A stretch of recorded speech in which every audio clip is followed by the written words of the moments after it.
Alright, Brent Porcia, topvelocity.net. Going to do a 3x pitch biometric analysis here of Reese and going to pair him up with Deck McGuire. We've got Reese here at 74 miles per hour and Deck at 91. Both the same size, 6'6". I think Deck might weigh a little bit more, but not that much more. We're looking at speed here is inches per frame. Distance from origin is the back foot on the rubber.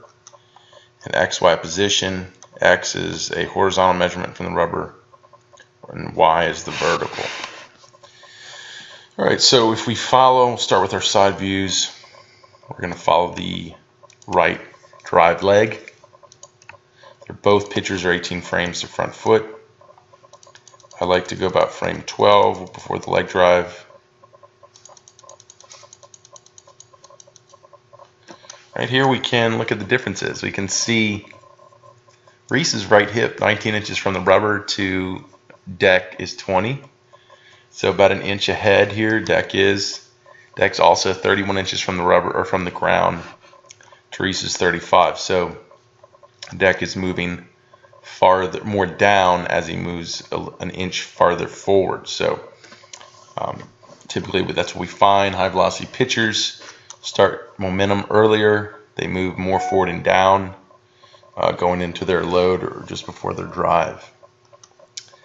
We also see here, we can see Reese's knee is moving inside his hip and ankle line. That's typically a loss of torsion. We don't see that here with Deck. Okay. We can also see in Reese's front foot, it's being wide open here as opposed to Deck. It's an indication that he's starting early, opening early at the lower half. So typically high velocity pitchers will hold that longer, peak their forces later. So if we watch, for example, someone that holds torsion, basically the knee and external rotation longer, we'll see more internal rotation speeds going forward. So if we watch this knee, both these right knees going into front foot strike, you see with Deck it peaked at a 4 right here at frame 14. And then with Reese, the highest it hit was a 3.2. So more speed, more power. We're probably going to see a longer stride length at front foot strike here. So we look at that left toe. We can see 69 inches from the rubber to 74. So 5 inches more of a stride length here from Deck, which is pretty significant. Good indication, a lot more power coming through the lower half. We can also see here too, Reese hits front foot at 16, stabilizes at 17, hips open at 18. It's a pretty slow process to all that happening. We want to stabilize hips open 1 or 2 frames. So that's just a little bit too long to stabilize the front leg. We watch Deck here. He pretty much does it in 1 frame after he lands. It took Reese 3 frames here. Even though Deck does have some early trunk rotation, you can see here front foot, he's already dropped the glove completely down. Is tucking the glove into the next frame. Typically high velocity pitchers that have healthy arm pass will be now starting at this frame to tuck the glove. He's already at that point he's already there. So his trunk is opening early and you can see his arm is still back, so it's some early trunk rotation. It's going to put his arm through some extra work here. We see with Reese, he hits front foot strike. He hasn't tucked the glove yet, but because it's taking forever to get his hips to open, we don't see as much hip to shoulder separation once the hips open here. And he's got the arm here to some hyper abduction. So the elbows well above 90 here at the point of the hips opening, which is hard on the shoulder. That can cause impingements, specifically if we have weak or functioning scapula. You want to go into this kind of abduction when you get into full shoulder rotation. Okay. So if we look at, just to see how high it is from the ground to Deck, right elbow 57 inches, right elbow 45, so about 13 inches higher. Okay. And if we look at the hip speeds going into frame 18, we see Reese here at 3 to Deck here at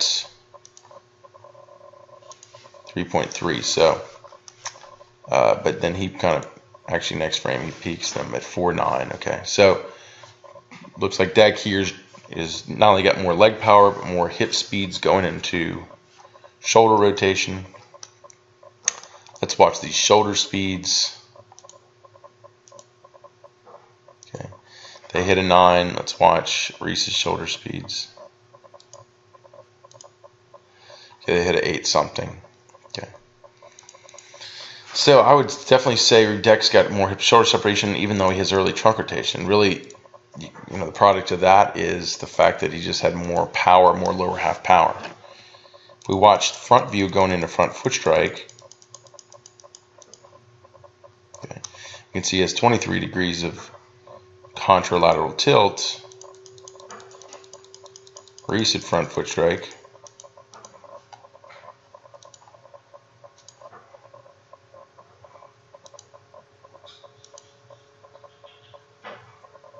Has 10, so Deck's got more contralateral tilt, which is links to more ball speed. If we look at front foot, left toe to left toe, the origin is down the middle of the body. Okay, so the origin is the middle of the body. Anything to the right is positive, and to the left is negative. So we can see the left toe is pretty much on that origin. If we look at Reese here, the left toe is 22 inches inside that, so he's striding way across his body, which means it's harder for him to open his hips. And if he does open his hips, it's not be pointing towards the target, it'll be more towards the on deck circle. So coming well too much across the body also just shows you there's not a lot of drive power coming out of the back leg, which would have taken it more linear and kept the front leg wanting to stay more in line with the target. Okay. But I would rather see a guy land more closed than more open. So even though this is excessive. Front foot strike at the moment, Reese's front foot lands here. The throwing elbow is in good horizontal abduction. Because he's striding across his body, it's good. About right on the line of origin, even though it's 22 inches across his body. If we look at Deck, he's front foot strike, or the point he lands.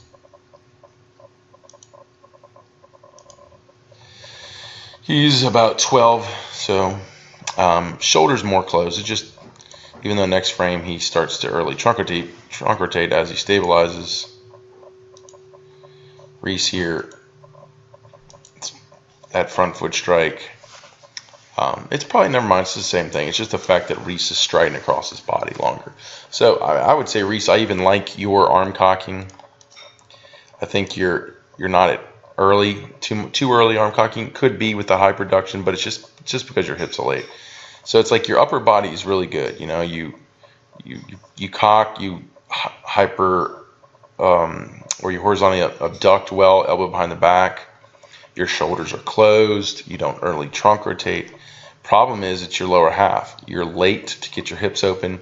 You don't have a lot of stride power. You're landing too far across your body. So it's like if you kept your upper body where it was and you built a better lower half, it would be very significant increasing ball speed. Okay, and that contralateral tilt as well, which that would actually improve if you weren't striding so far across your body. So a lot of your negatives are coming, you're just so far across your body and you don't have a good enough lower half. So if we watch the trunk tilts, probably the last thing we could look at, which we're going to see better trunk tilts in Deck just because he's got more powerful lower half, longer stride length, more hip shoulder separation. But if we watch his chin, it's 48 inches from the rubber. And then to pitch release, it goes to 64. So that's 16 inches. If we look at yours, Reese, 53. Front foot, pitch release, 66. So it's 13 to 16. So not bad, but Deck went farther. You're actually using your front leg a little bit better than him. We'll look at that. If we look at your speeds in your trunk, you're at 5.5. He's at 7.3, 7.7, which is really impressive. You're 5.4, 4.7. He slows down here and then picks up. So he had a lot of. He probably shifted his trunk early with his trunk rotation. Early trunk. He tilted his trunk early with his early trunk rotation, which kept his speeds going so well initially. But he goes a little bit farther, more speed in the trunk, and that's going to drive the arm faster. But he didn't use the front leg as well. So if we look at your front leg, 58, well no, front foot strike, it's 60 inches from the rubber. It goes back 59, goes back to 58, back to 57. So you're doing a really good job of driving your front leg. He's at 62, he drifts to 64, drifts to 65. Wow. He's losing. He's doing a horrible job of his front leg. You're doing a great job of his front leg. Even though, so think about it, that's how much power he had in his drive, that he had a really poor front leg, and he's still able to move the trunk like that and generate 91 miles an hour. But mainly because he had a really good explosive stride and some decent hip shoulder separation contralateral tilt. So for example, if Deck here could land more linear on his front leg, get more front leg extension, work on the early trunk rotation, Deck would go mid-90s. If you could get his back leg drive, increase your stride length, more speed and power to front leg, more contralateral tilt, and then that would enhance your hip shoulder separation, and then your front leg would get better as well. That would move you up to the high 90s. It's just a matter of, you go as high as you want. It's just a matter of how explosive you can be through those movements. So for you, it's like I said, I really like your upper half. I wouldn't change anything. Good shoulder abduction here.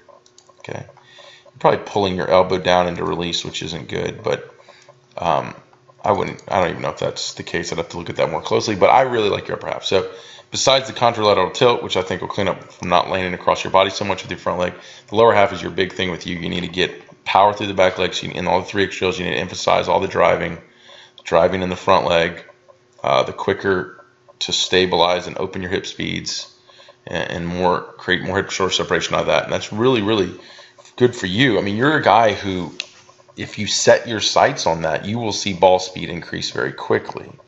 I would even encourage you, because of your size, to come down and consider staying here and doing 3X training with me. I've had Adam Garcia camp before you, big, tall, 6'7" kid, and he came in 88, similar, just didn't use the lower half as well, very good upper half, and just in gaining 20 pounds since he's been here, also in increasing his drive power, he's gone up. He hit 94 in the facility the other day, so a 6 mile an hour jump. So you're in that boat. I want to tell this to a lot of guys. So if you're watching this, hopefully all the way through, I would consider coming down as long as you can.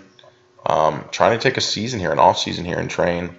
We'll work really hard to get you there, because you're a perfect candidate for a guy who should be mid-90s. I'll make that prediction. You should be mid-90s guy. You're built for it, but you have a lot of work to develop it. You will only be a mid-90s guy, and I'm saying consistently. Like, you could obviously touch the high 90s in that level, but if you want to be that guy, you have to put in this work. A lot of the load training with the lifting. It's a lot of weight gain from that lifting. A lot of power production from that weightlifting is going to do it for you. And then learning how to just improve it when you get that power, how to improve your lower half with this approach. And you're a mid-90s guy. So love to have you down. I hope this helps. Let me know if you have any questions.